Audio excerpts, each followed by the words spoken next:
আমার বন্ধুর জন্য আমি আপনাকে হেল্প করতে পারি। It's okay. জানেন, আপনাকে দেখলে কেমন জানি মনের মধ্যে একটা রেসপেক্ট চলে আসে। আপনার চেহারাটার মধ্যে কেমন জানি একটা মায়া মায়া ভাব আছে। তাই নাকি? আরে মিথ্যা বলবো কেন? আপনি আসার পর তো এলাকার সৌন্দর্যই বেড়ে গেছে। আরে ধুর, কি যে বলেন। আমি রাস্তা দিয়ে হেঁটে গেলে এলাকার খাম্বাগুলোও খুব সুন্দর লাগে। আপনার বাড়ির সামনের ডাস্টবিন গুলোকেও মনে হয় ফুলের বাগান।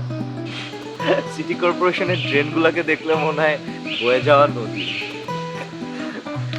বাহ, আপনি তো খুব মজা করে কথা বলেন। আরে ধুর, আমি তো ঠিক মতো কথাই বলতে পারি না। আসলে কি, আপনার মনটা খুবই সফট, তাই সব কথাই আপনার কাছে খুব মজা লাগে। তা আপনি কোথায় থাকেন? এই বাসায় থাকি। না মানে, আমি জিজ্ঞেস করেছি এই এলাকায় কোথায় থাকেন। ও আচ্ছা, আমি তো এই সামনেগুলি 17 নম্বর বাসায় থাকি। তা আপনি কি করেন? এই যে আমি সুন্দর করে কথা বলি, মানুষের সাথে মজা করি। বাহ, জোস জোস। তাই ওকে, আমি তাহলে আসি। বাই।